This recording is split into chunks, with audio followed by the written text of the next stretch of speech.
Mesdemoiselles, Messieurs, bonjour. Bien-aimés dans le Seigneur, nous vous souhaitons un moment agréable, nous vous souhaitons beaucoup de bonheur, nous vous souhaitons la paix qui vient de la part de notre Seigneur Jésus-Christ, une paix excellente, une paix divine, une paix du cœur, une paix de l'âme, une paix de l'esprit, que ce monde n'a pas et que ce monde ne peut donner. Seul notre Seigneur accorde cette paix à ses appelés, à ses élus, à ceux qui sont marqués de son sceau. Soyez abondamment bénis. Personnellement, je suis content de vous savoir, une fois de plus, devant vos téléphones, devant vos téléviseurs, devant vos ordinateurs, devant tous les supports que vous utilisez pour pouvoir suivre ce moment d'étude biblique comme nous avons déjà l'habitude de nous rencontrer autour de la Bible, autour de la parole, autour de l'étude biblique pour laquelle nous nous considérons des disciples de notre Maître qui est le Seigneur Jésus-Christ, celui qui nous enseigne dans la droiture pour nous affranchir, pour notre croissance et pour que notre espérance accroisse et soit ferme. Là, nous sommes dans notre chapitre, la délivrance. Mais aujourd'hui, nous avons pour sous-titre le regroupement des liens volontaires. Le regroupement des liens volontaires. Et nous avons pris l'habitude de pouvoir nous forcer à apporter une petite définition de tous les titres que nous donnons pour que nous puissions marcher d'un même pas, que nous comprenions quel est le sens que nous prenons, et afin que tous ensemble nous marchions dans ce sens-là et que nous comprenions ce qui est beaucoup plus important, la volonté de Dieu concernant ce dont nous sommes en train de nous entretenir, ce que nous sommes en train de partager. Nous sommes dans ce chapitre-là, nous sommes déjà à notre troisième émission et nous pensons que nous n'avons pas le monopole de l'enseignement sur la délivrance, loin de là. Nous essayons de compléter ce que nous recevons de la part, d'une part des hommes de Dieu, des autres bien-aimés, qui sont remplis d'amour, qui sont remplis de la grâce et du Saint-Esprit, de la connaissance des Saintes Écritures, pour pouvoir nous enseigner et puis compléter les uns sur les autres la connaissance et la volonté parfaite de notre Dieu.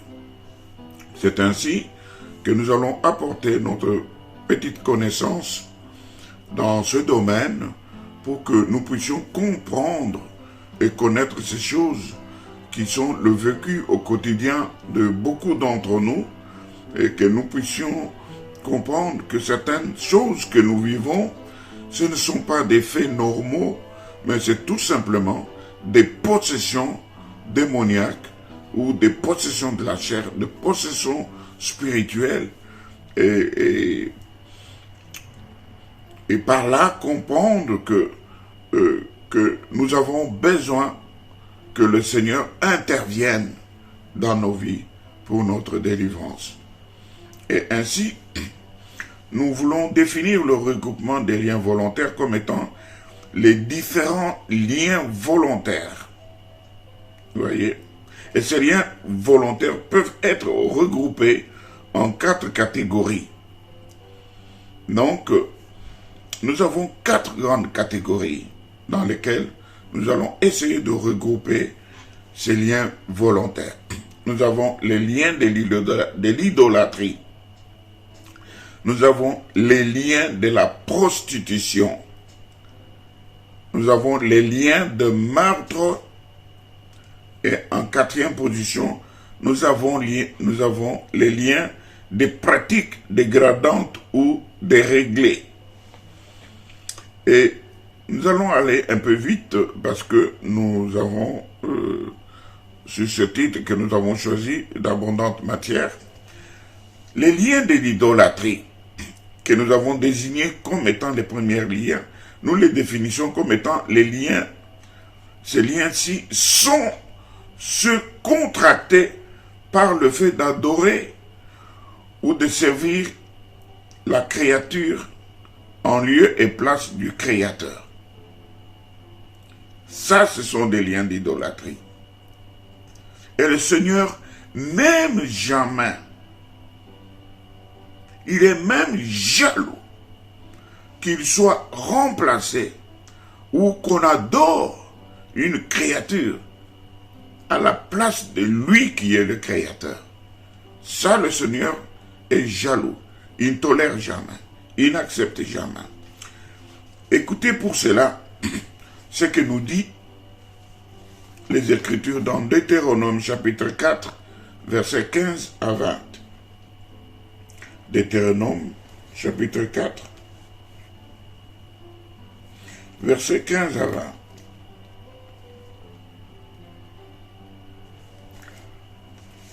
Je vais lire Deutéronome. La Bible dit ceci. Puisque vous n'avez vu aucune figure le jour où l'Éternel vous parla du milieu du feu à Horeb, veillez attentivement sur vos âmes, de peur que vous ne vous corrompiez et que vous ne vous fassiez une image taillée, une représentation de quelque idole, de peur que vous ne vous fassiez la figure d'un homme ou d'une femme, de peur que vous ne vous fassiez la figure d'un animal qui soit sur la terre, de peur que vous ne vous fassiez la figure d'un oiseau qui vole dans les cieux, de peur que vous ne vous fassiez la figure d'une bête qui rampe sur le sol, de peur que vous ne vous fassiez la figure d'un poisson qui vit dans les eaux au-dessous de la terre. Mais verset 19, veille sur ton âme, de peur que levant les yeux vers le ciel et voyant le soleil, voyant la lune, voyant les étoiles, voyant toute l'armée des cieux, tu ne sois entraîné à te prosterner en leur présence et à leur rendre un culte.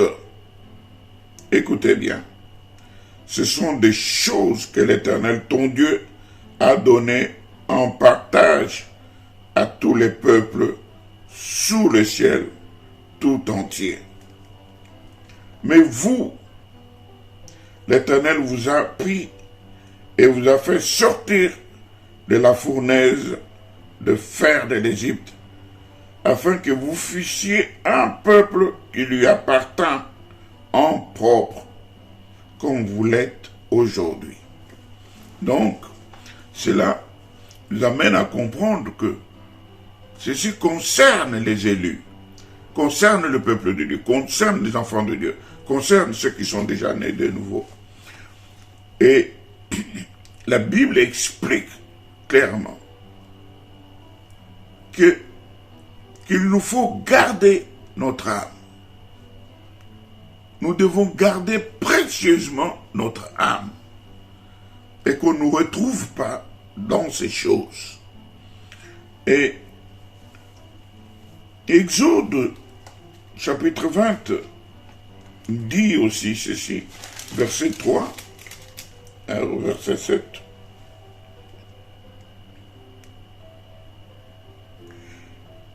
Exode chapitre 20. Verset 1 « Tu n'auras pas d'autre Dieu devant ma face. Tu ne te feras point d'image taillée, ni de représentation quelconque des choses qui sont en haut dans les cieux, qui sont en bas sur la terre, et qui sont dans les eaux plus bas que la terre. Tu ne te prosterneras point devant elles, et tu ne les serviras point, car moi, l'Éternel ton Dieu, je suis un Dieu jaloux, qui punit l'iniquité des pères sur les enfants, jusqu'à la 3e et la 4e génération de ceux qui me haïssent, et qui fait miséricorde jusqu'à 1000 générations à ceux qui aiment et qui gardent mes commandements. Tu ne prendras point le nom de l'Éternel ton Dieu en vain, car l'Éternel laissera point impuni celui qui prendra son nom en vain. Bien-aimés, ceci, c'est un lien d'idolâtrie. C'est un lien qui suscite la jalousie de Dieu, la colère de Dieu. Et Dieu châtie sévèrement. Il dit, il ne laissera pas impuni tous ceux qui prennent son nom en vain. Écoutez ce que Romains, au chapitre 1er, dit. Romains, chapitre 1er, nous lisons à partir du verset 21 jusqu'au verset 25.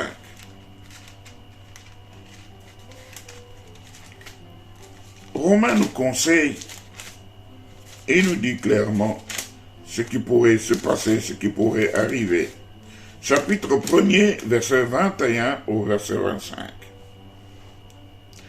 Écoutez, je lis les Écritures. Au verset 21. « Puisqu'ayant connu Dieu, ils ne l'ont point glorifié comme Dieu, et ne lui ont point rendu grâce, mais ils se sont égarés dans leurs pensées, et leur cœur sans intelligence a été plongé dans les ténèbres. » Verset 22. « Se vantant d'être sages, et ils sont devenus fous, et ils ont changé la gloire de Dieu incorruptible en image représentant l'homme corruptible, en l'image des oiseaux, en l'image des quadrupèdes, en l'image des reptiles. » Verset 24. « C'est pourquoi Dieu les a livrés à l'impurité selon les convoitises de leur cœur, en sorte qu'ils déshonorent eux-mêmes leur propre corps. » Verset 25. « Eux qui ont changé la vérité de Dieu en mensonge, et qui ont adoré et servi la créature au lieu du Créateur qui est béni éternellement. » Amen. Bien-aimés, ici nous comprenons l'essentiel, l'importance de ne point se trouver dans ce lien d'idolâtrie, ni de pratiquer l'idolâtrie, ni d'être nommé ou d'être appelé idolâtre. Dieu ne tolère jamais, jamais ce genre de lien, ce genre de péché, ce genre de comportement. Et comprenez bien ici, il s'agit des élus, de ceux qui connaissent déjà le Seigneur, de ceux qui sont sauvés. Et ainsi, toujours dans ce lien d'idolâtrie, nous déterminons plutôt deux formes d'idolâtrie. Il y a l'idolâtrie passive et l'idolâtrie active. L'idolâtrie passive, nous la trouvons dans Deutéronome chapitre 6. Nous pouvons lire à partir du premier verset au verset 9. Je vais d'abord la définir, on pourra peut-être lire après. L'idolâtrie passive consiste à ne pas aimer l'Éternel son Dieu de tout son cœur, de tout son être. Cette forme d'idolâtrie passive arrive à remplacer ainsi l'amour du Créateur dans le cœur de l'homme, à remplacer l'amour du Créateur comme le monde,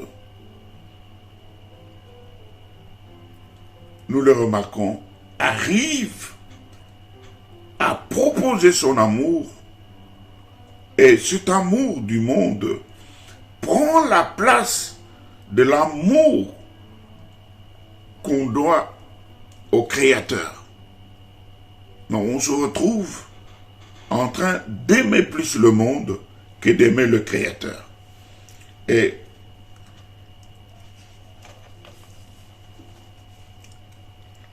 dans les épîtres de Jean, 1 Jean, au chapitre 2, nous pouvons lire un avertissement dans ce sens. Premier épître de Jean, chapitre 2, nous lisons au verset 15.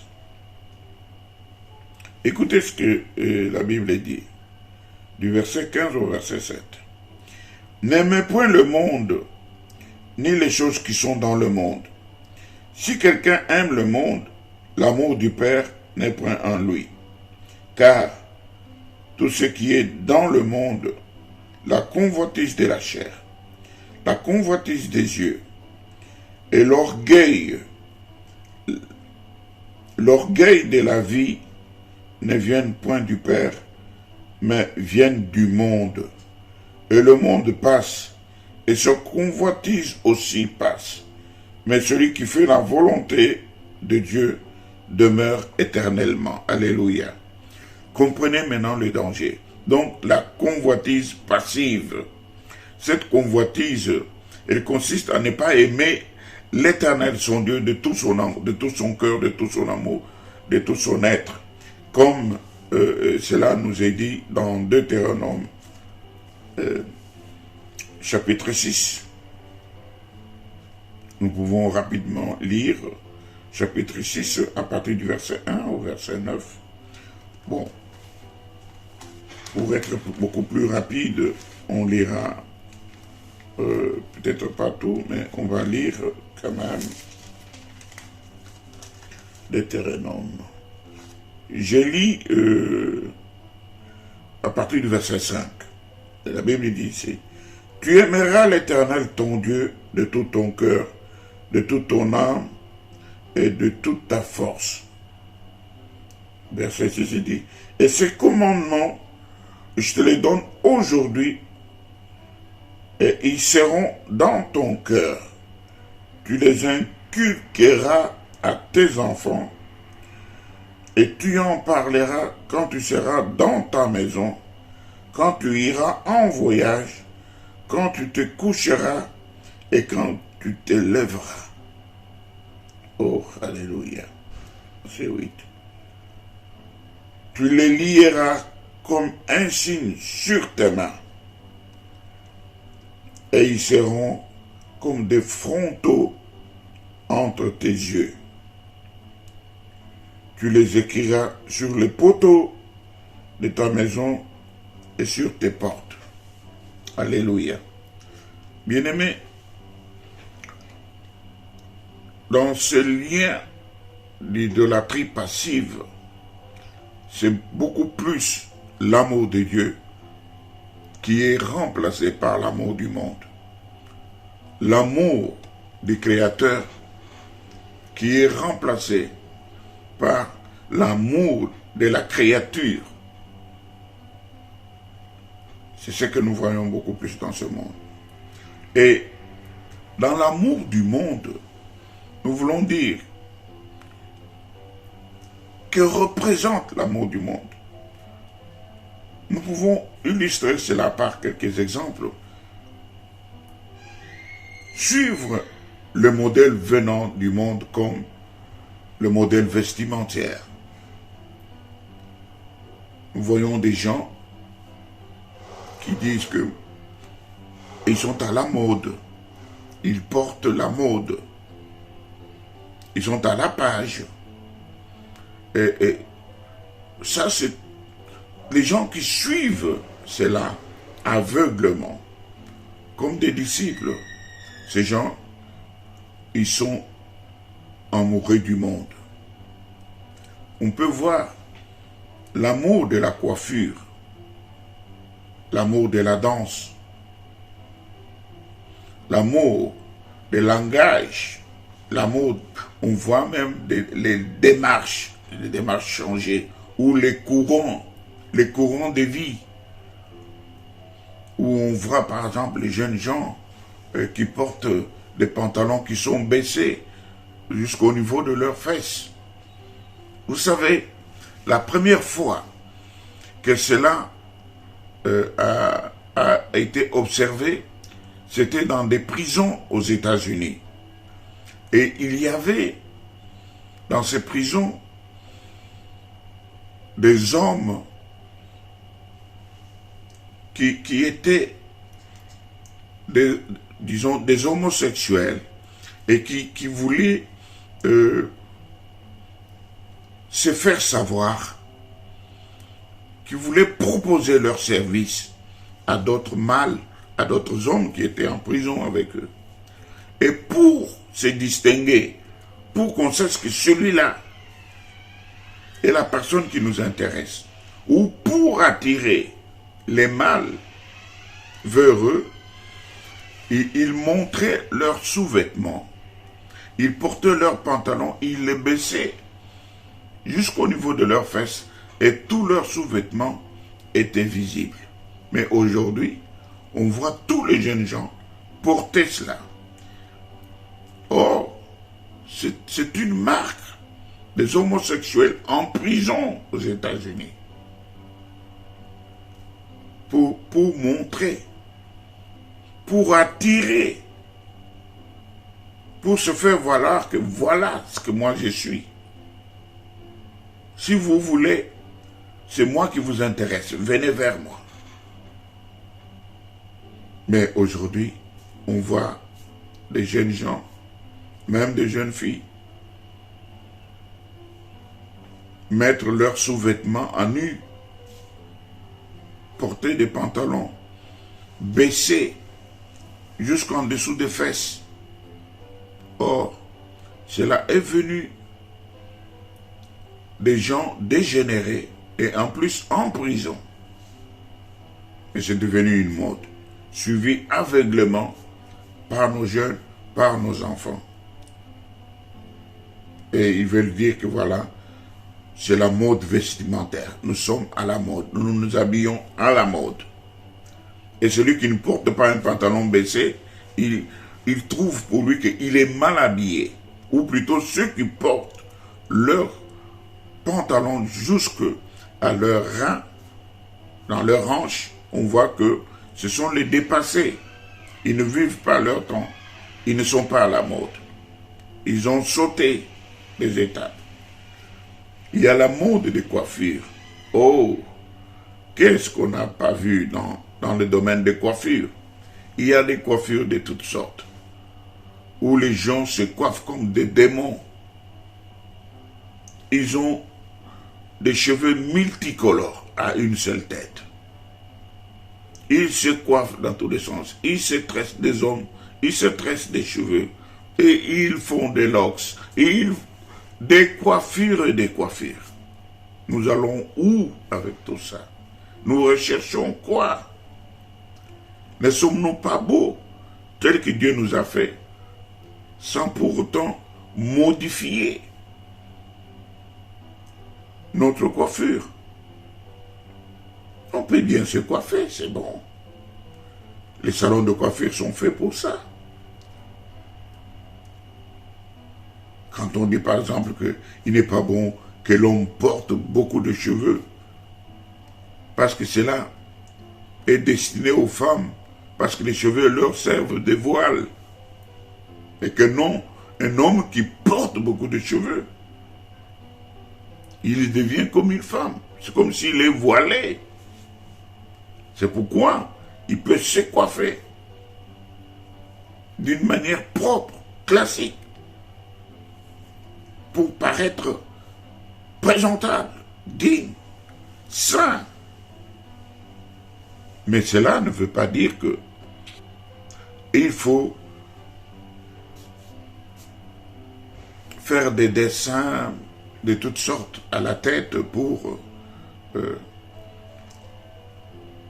sais pas, plaire à qui, plaire à quoi, ressembler à qui, je ne sais pas. Cela est l'idolâtrie et l'amour du monde. Suivre le modèle de la danse, suivre le modèle du langage, donc parler avec certaines expressions. Je n'ose même pas imiter ça. Nous entendons nos jeunes gens et ils ont plein d'expressions dans leur langage. Ils peuvent parler ici. Vous, les parents, vous êtes là, vous n'entendez rien. Ils peuvent même insulter les personnes qui sont en leur présence sans que ceux-là ne se rendent compte. Parce qu'ils ont des langages renversés, codés. Ils appellent peut-être les Noirs, c'est les Rénois. Il y a je sais pas, vous comprenez, beaucoup de choses dans ce sens-là, où ils inversent les mots pour... Ça, c'est leur langage, quoi, vous voyez, ça, c'est leur langage. Il y a beaucoup de choses qu'ils utilisent dans ce sens-là, vous voyez. Donc, il y a aussi la démarche. Vous voyez, ils changent leur démarche. Au lieu de marcher normalement, de marcher comme ils le sont, d'une façon naturelle, vous allez le voir, ils dandinent, soit ils marchent penchés d'un côté que de l'autre, et tout ça, où ils font des cadences, vous voyez, tout ça, c'est beaucoup plus, vous allez voir, c'est une star, c'est une vedette, c'est une idole qui fait ça. Alors, tout le monde suit. Tout le monde suit. Mais écoutez ce que Romains 12 nous dit à ce propos. Romains 12, Romains chapitre 12, nous lirons les 2 premiers versets. Romains 12 nous dit ceci. Je vous exhorte donc, frères, par les compassions de Dieu, à offrir vos corps comme un sacrifice vivant, saint, agréable à Dieu, ce qui sera de votre part un culte raisonnable. Ne vous conformez pas au siècle présent, mais soyez transformés par le renouvellement de l'intelligence, afin que vous discerniez quelle est la volonté de Dieu, ce qui est bon, agréable et parfait. Romains, chapitre 12, versets 1 et 2. J'aime beaucoup ce verset. Surtout au verset 2, il dit, ne vous conformez pas au siècle présent, mais soyez transformés par le renouvellement de l'intelligence.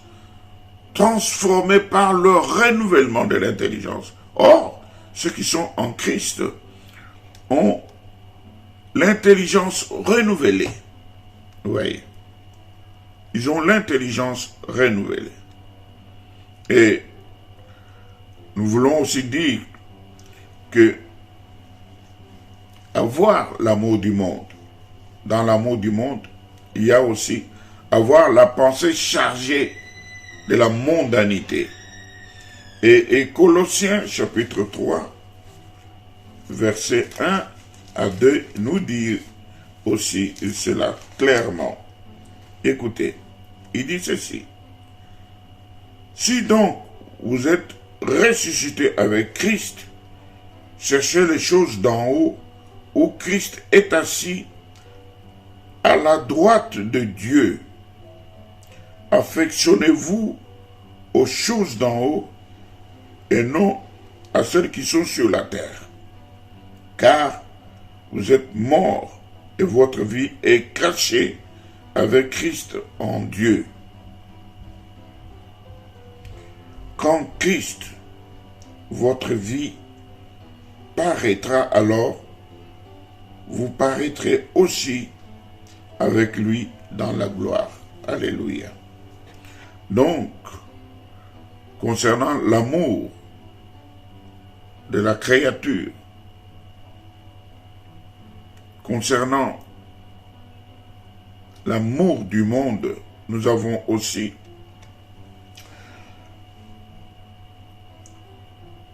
participé à des séances magiques et utilisé les produits de la magie. Ça, c'est l'amour du monde. Avoir l'amour de l'argent. Écoutez-moi bien.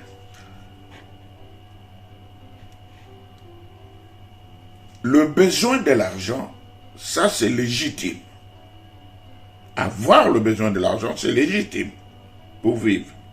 Mais avoir l'amour de l'argent, là, ça c'est la mondanité. Là, c'est aimer le monde plus que Dieu. C'est aimer la créature plus que le Créateur. Et on remarque aussi l'amour du monde chez des personnes qui, bien qu'étant déjà nés de nouveau, ils sont chrétiens.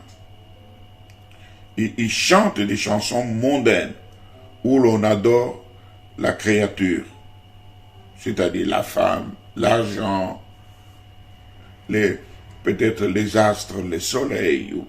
Et parfois même on trouve un chrétien qui joue le jeu des hasards pour gagner sa vie.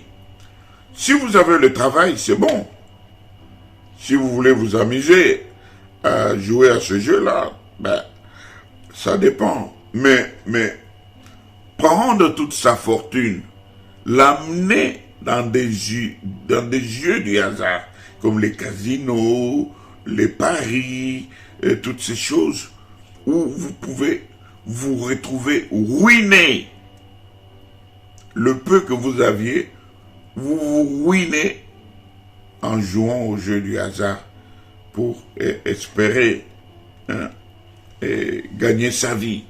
Donc, on ne travaille pas, mais le peu d'argent qu'on a ou qu'on reçoit, ou alors on va tout le temps voir les parents, voir les amis, essayer par tous les moyens d'avoir un peu d'argent juste pour aller jouer au jeu du hasard, espérant en tirer le gros lot et pour gagner sa vie.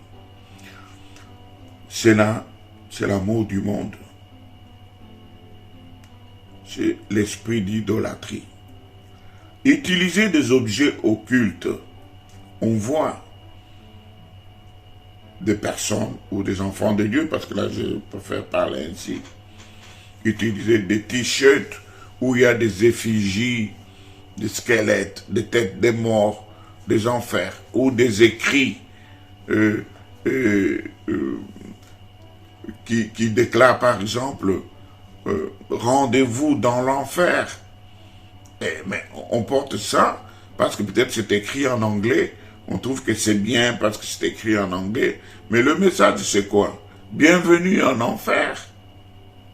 Mais on porte ça sans se gêner. Vous voyez? On peut mettre des parfums qui sont démoniaques. Vous comprenez? On peut prendre le parfum, on peut le mettre, il n'y a pas de démons dans le parfum. Mais il y a des parfums qui sont démoniaques. C'est-à-dire que sur lesquels on a fait des incantations et quand on les met, on devient attrayant.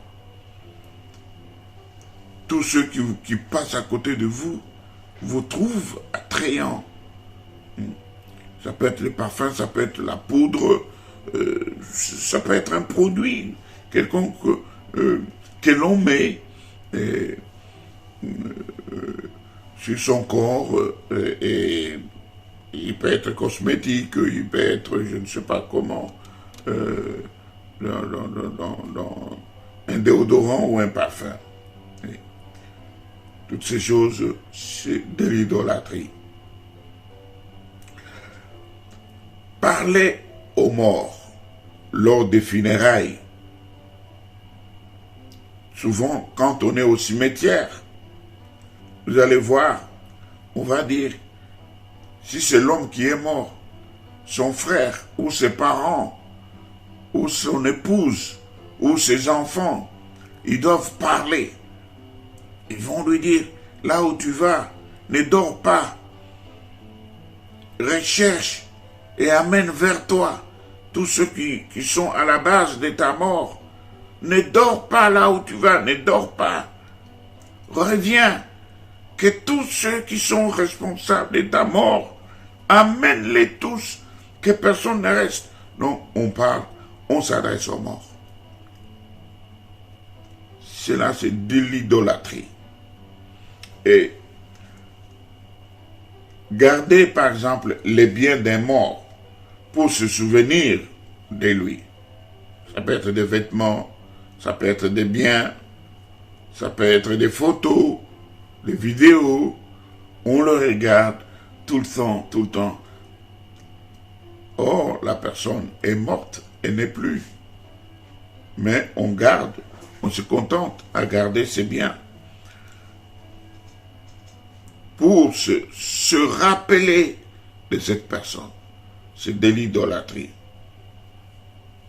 Et on peut voir aussi, ça c'est assez fréquent, approuver les œuvres des démons comme souvent le font les supporters. Ils peuvent supporter une équipe, ils peuvent supporter une vedette ou un sportif, mais qui pourtant, lui, il utilise les fétiches, vous voyez. Supporter un sportif, c'est pas mauvais, il n'y a pas de démon en cela.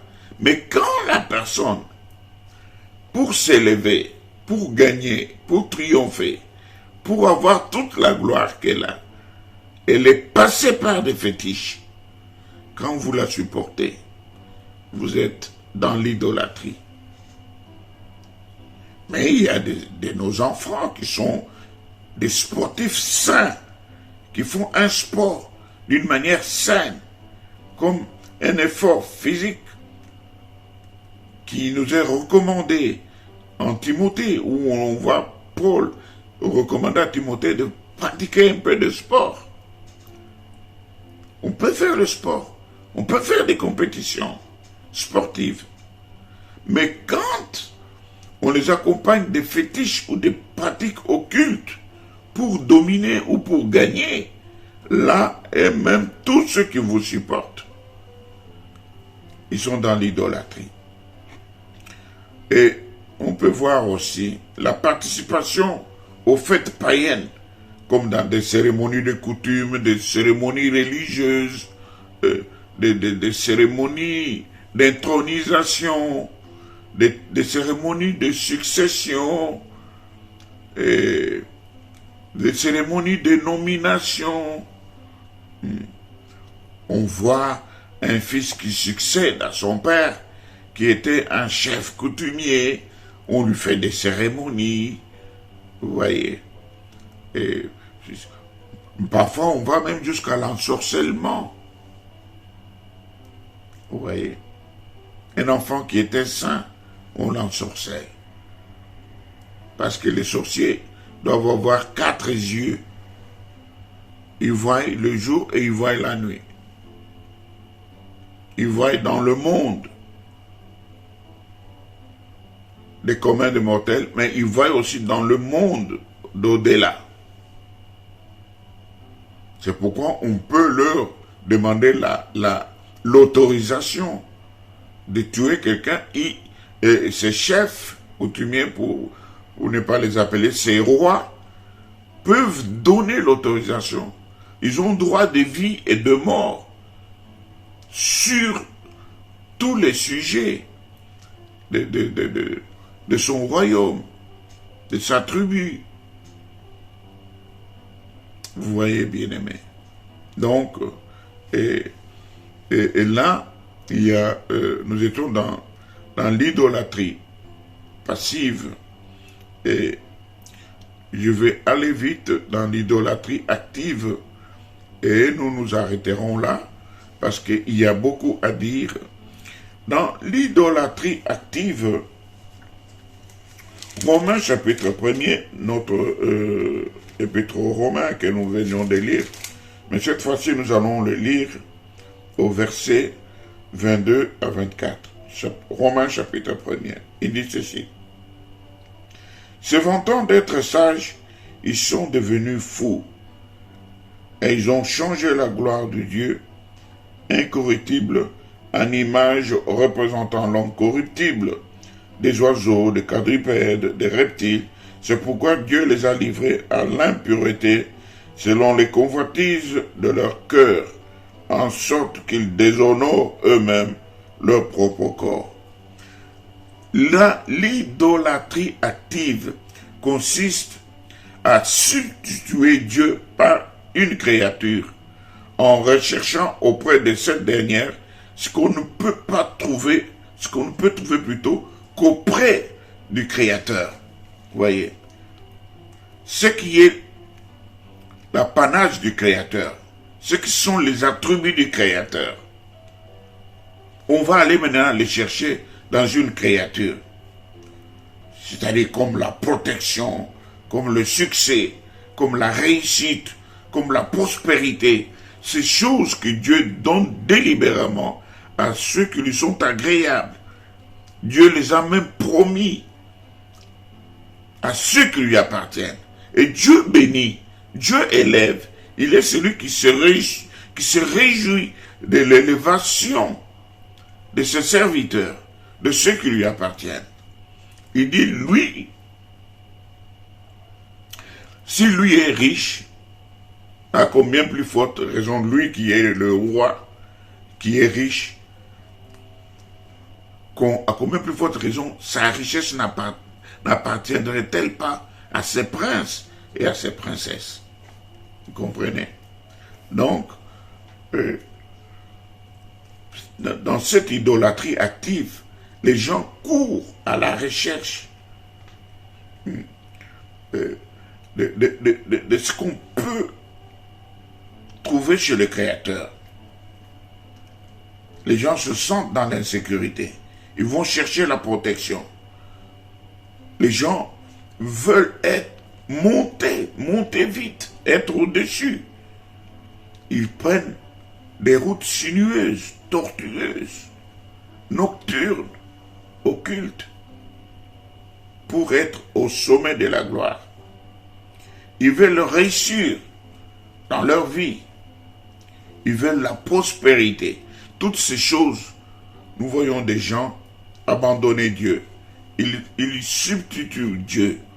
À la place de Dieu, ils vont chercher des créatures. Et ils croient qu'auprès de ces derniers, ils trouveront toutes ces choses.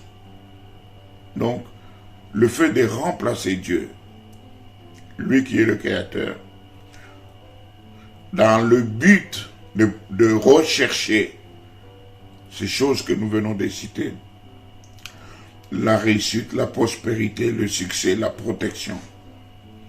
Elle consiste aussi, c'est-à-dire l'idolâtrie active, elle consiste aussi à attribuer volontairement à la créature les attributs du Créateur, comme l'omniscience, l'omniprésence.